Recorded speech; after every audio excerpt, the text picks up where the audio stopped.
There's this question about, I read it on a atheist article, which said that, like when Allah had created the Garden of Eden, He put an Adam and Eve there, and but because they broke the rule, as in they had the fruit of, I don't know what it is, yeah, the fruit, which was forbidden, they were banished from the garden.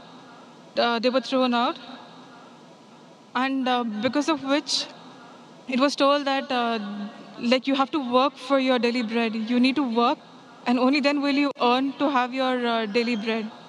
Likewise, it was also told that women, their pain in pregnancy would increase. It's like till now the same thing is happening. We have to work hard. We have to struggle. We have to do everything necessary to earn a daily bread. And the same thing with the women. Like they are dying in pregnancy. Their pain is increased. Why is it that if Allah Himself had punished them so badly, till date, they are like with the same punishment? How is it that it is an example for others to forgive other people when Allah Himself has not forgiven? Or guide me right. Sister asked a very good question. She rightly said that what you're quoting, sister, is about the Bible. What you're saying is mentioned in the Bible, that Adam and Eve, may Allah be pleased with them, when they were in the Garden of Eden, they disobeyed the commandment of Almighty God. It's mentioned in the Bible. And it's mentioned in Genesis chapter number 3, verse number 23, that Almighty God punished them and He threw them out of the garden. And Almighty God says in Genesis chapter 3, verse number 16, that you women, because you have disobeyed God, you shall give birth to children in pain, and your desire shall be that of the husband. So according to the Bible, pregnancy is a curse on the woman. This is what you're quoting is the Bible. And I agree with you that how can God not forgive? In Christianity, the full blame in the Bible is put on the woman, Eve. May Allah be pleased with her. In Quran, if you read, there is not a single place in the Quran where the blame is put only on Eve. The blame is equally put on Adam and Eve both. May Allah be pleased with them. If you read in the Quran, it's mentioned in Surah Araf, chapter number 7, verse number 19 to 27, that Adam and Eve, may Allah be pleased with them, both of them, they disobeyed God. Both of them, they repented, and both were forgiven. The blame is put equally on them. There is not a single verse in the Quran where the blame is only put on Eve. May Allah be pleased with her.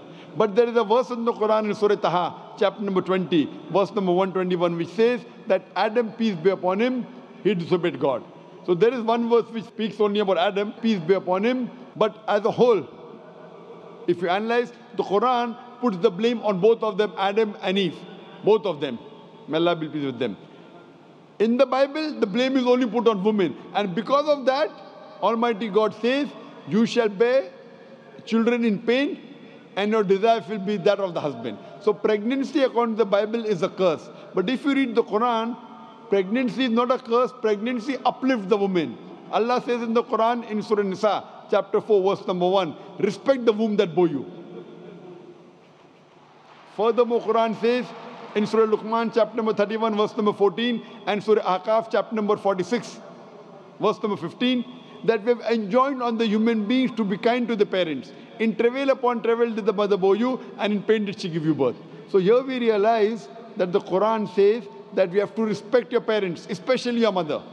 And our beloved Prophet Muhammad ﷺ said, it's mentioned in Sahih Bukhari, volume number 8, in the book of Adab, chapter number 2, hadith number 2. A man approaches Prophet Muhammad ﷺ and asks him that who deserves the maximum love and companionship in this world. So the Prophet replies, your mother. The man asked after that too.